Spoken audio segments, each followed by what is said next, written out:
So good morning everybody. Myself Acharya Vishwendra. आज NEET PYQs आपसे discuss करूँगा. So let's start with that. So question number 70 is that the black body at 1227 emits radiation with maximum intensity at wavelength 5000 angstrom. If the temperature of the body is increased by 1000 degrees centigrade, the maximum intensity will be observed.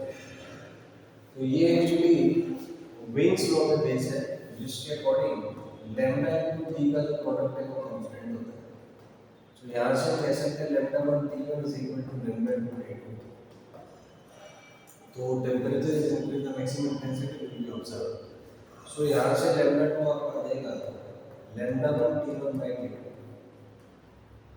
तो अगर इसको solve करें तो lambda 1 है आपका 5000 angstrom और T1 हो जाएगा 1227 प्लस 273. तो ये आपका 1500 आ जाएगा डिवाइडेड बाय 1000 है तो केल्विन में भी 1000 से इंक्रीज होगा तो ये 2500 आ जाएगा यहाँ पर. तो ये 3 हो गए 5000 3000 आ जाएगा यहाँ से. So A will be the correct option number A आ जाएगा. Next is which of the following rods, each made of the same material and whose ends are maintained at the same temperature, will conduct most heat. तो इसमें concept क्या है, thermal resistance होता है आपका L by K. तो L by K into pi r square. तो जिसका थर्मल रेजिस्टेंस मिनिमम होगा उसके थ्रू हीट कंडक्शन मैक्सिमम होगा. तो इसी कंसेप्ट पे ये क्वेश्चन सॉल्व हुआ. तो आइए इसमें देखते हैं कि थर्मल रेजिस्टेंस किसका मिनिमम है. तो या तो ऐसे कर लीजिए या यहाँ से डायरेक्टली हीट कंडक्शन के according K into pi r square by यहाँ से आ जाएगा pi r square by L. तो इसमें मैक्सिमम जिसका रेशियो A by L का आप कंडक्ट करेगा मोस्ट. सो इसमें R is equal to 2R0 और I is equal to L is equal to L0. इसका ये वाला फैक्टर मैक्सिमम आएगा. ऐसे देख लीजिए ये रेजिस्टेंस मिनिमम आएगा तो ये वाला जो है ये वाला कंडक्शन इसमें सबसे ज़्यादा है. नेक्स्ट देखते हैं if lambda denotes the wavelength at which radiative emission from a black body at a temperature is maximum then. So inversely related होता है बीन्स लॉ का स्टेटमेंट है यहाँ पे. सो डी करेक्ट हो जाएगा. Next is consider a compound slab consisting of two different materials having equal thickness and thermal conductivity and 50. The equivalent thermal conductivity of the slab is तो जाहिर सी बात है दोनों पैरेलल में रखे हुए हैं क्योंकि तभी लेंथ डिस्कस होना है. तो मैं बताया पैरेलल में जो इक्विवेलेंट कंडक्टिविटी है वो होता है K1 plus K2 by 2. तो इसको आप सॉल्व करेंगे 3K by 2 आएगा. सो अच्छा लेंथ इसमें एक यहाँ पे चीज़ है कि इक्विवेलेंट का लेंथ इसमें नहीं दिया लेकिन इक्वल थिकनेस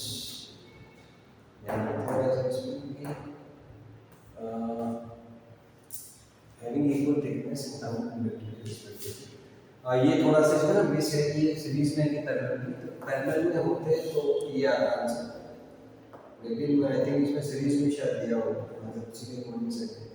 तो सीरीज में अगर है या सीरीज में है तो सीरीज में जो है थर्मल कंडक्टिविटी होता है K1 K2 by K1 plus K2. यहाँ से आप सॉल्व करेंगे twice K into 2K by 3K. तो इसको सॉल्व करेंगे आपको 4K by 3 आएगा. ये एक्चुअली सीरीज में हो गया है इस फैशन में ये पूरा करेंगे कि यहाँ पे दो टुकड़े यहाँ इस तरीके से करेंगे. Next is unit of Stephen's constant is the unit is watt per meter square Kelvin raised to power 4. तो यहाँ से आ जाएगा D will be correct over here. Next is consider two rods of same length and different specific conductivities they have T. Rate loss of heat due to conduction is equal to H1 is equal to H2 आप कर दीजिए.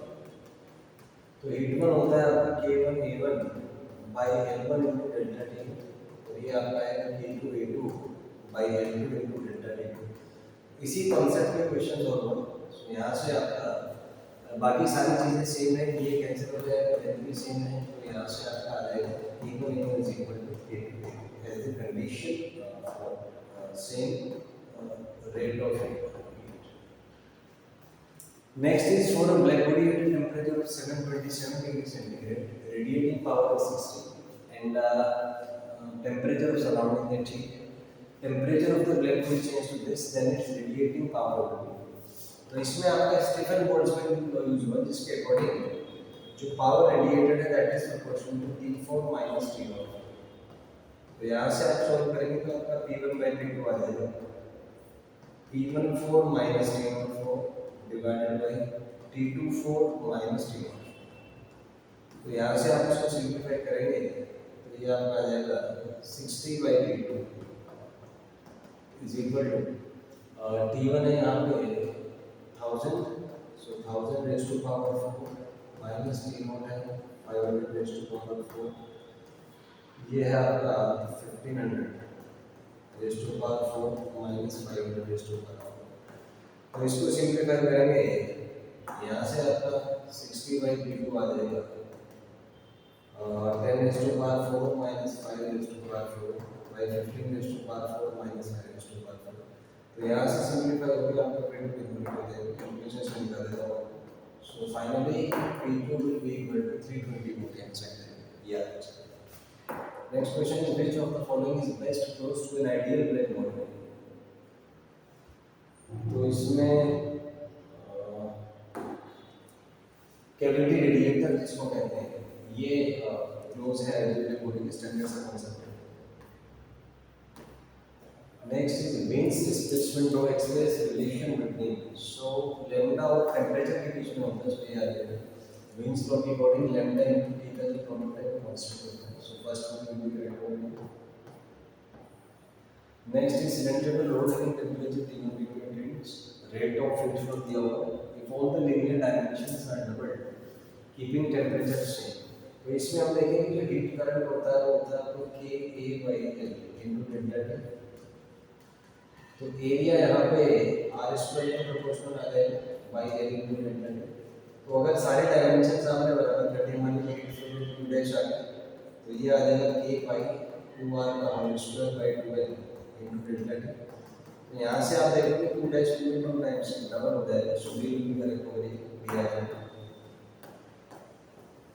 Next is black body has maximum wavelength 2000 kelvin corresponding wavelength at 3000. Again Wien's law का application है. So lambda one given is lambda two T2. तो यहाँ से lambda m into 2000 will be lambda 2 into 3000. तो यहाँ से आप सॉल्व करेंगे lambda 2 will be 2 lambda m by. तो बी विल बी करेक्ट मतलब दिया जाएगा. नेक्स्ट है 1 ग्राम of ice mix with 1 gram of steam thermal equilibrium the temperature of the mixture. तो इसमें हम देखें एक साइड पे 1 ग्राम आइस और एक साइड में 1 ग्राम स्टीम. तो पहले हम देखते हैं ये 0 डिग्री पे है ये 100 पे है. तो अगर दोनों को मिला दे तो टेंपरेचर ये तो 0 होगा या 100 होगा ये बीच में होगा. वो कंडीशंस देख लेते हैं. तो 1 ग्राम आइस 0 है इसको मेल्ट कराने के लिए हीट रिक्वायर्ड होगा आएगा आपका 1 और इसके कंडेंसेशन से जो हीट बनेगा वो आएगा आपका 125. तो 80 तो इसको मेल्ट कराने में लगा प्लस अगर इसका 100 करना है टेंपरेचर तो हीट आएगा ms नेट. तो टोटल हीट 180 रिक्वायर्ड होगा इसका टेंपरेचर 100 करने में और इसके कंडेंसेशन से ही 540 कैलोरी हीट निकल रहा है जो टेम्परेचर 100 है तो उसको ही 540 कैलोरी होगा. रिक्वायरमेंट यहाँ पे 180 की है.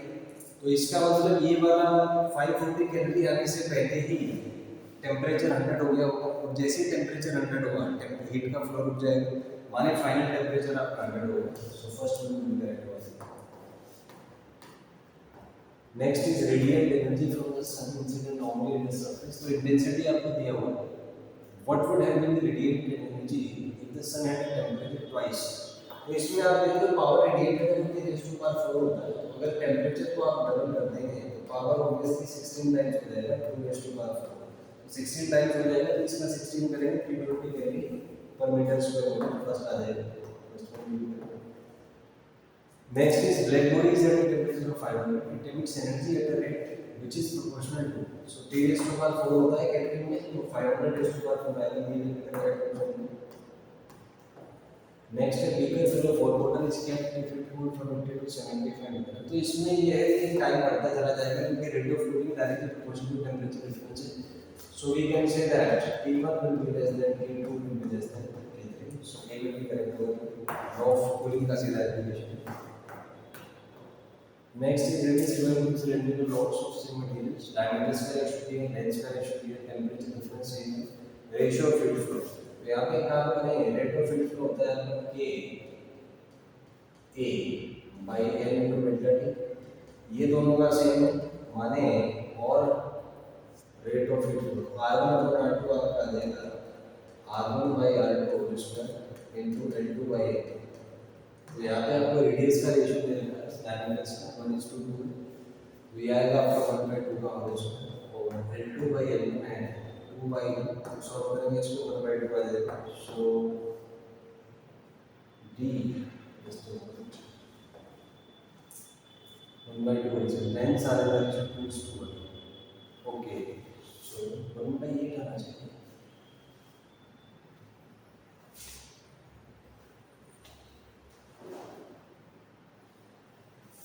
Ratio of the rate of flow feet through them।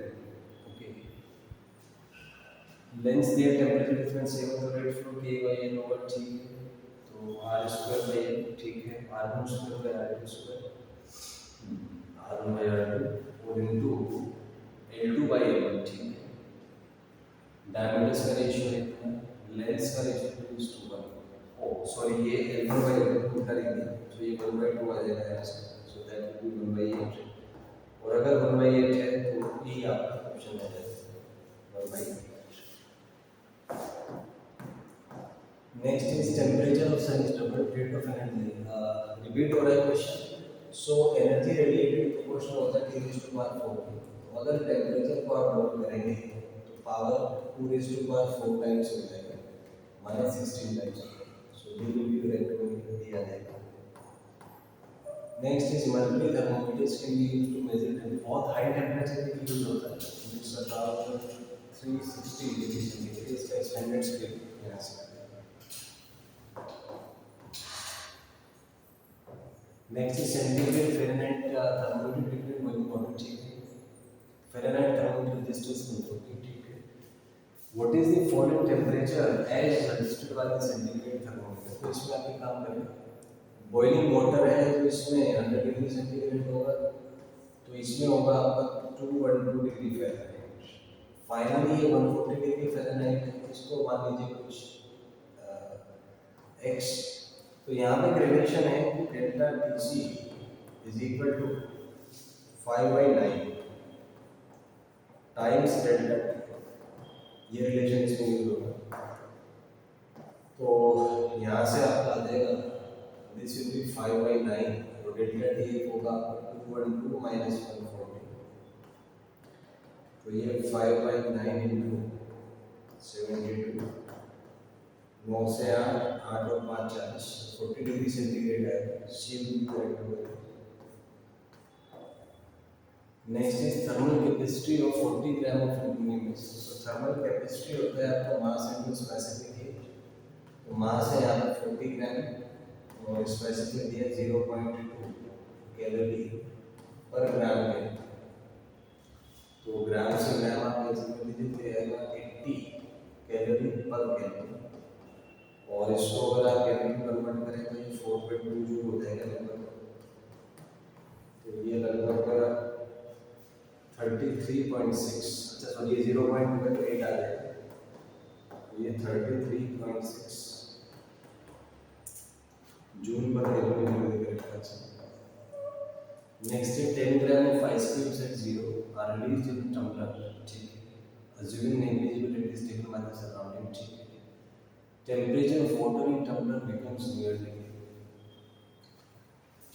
तो इसमें है कि जो इक्विवेलेंट टेम्परेचर होता है वो आएगा आपका m1 T1 plus m2 T2 by m1 plus m2। तो इसमें मास है 10, टेम्परेचर है 0, इसका मास आप 55 मान लीजिए, टेम्परेचर है 40, डिवाइडेड बाय 10 प्लस 55, सो ये होगा 55 इंटू 40 बाई 65, आंसर, सो ये 440 बाई 13, सो 32 पॉइंट समथिंग के आसपास, 22,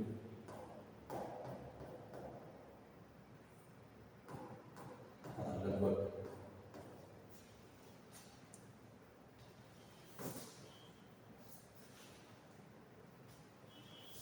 तो इसको लगभग सॉल्व करेंगे, आपको 22.5 के आसपास आ जाएगा। So this was a brief discussion of the NEET PYQs. So if you have any doubt, you can ask in the comment section. Thank you and have a nice day.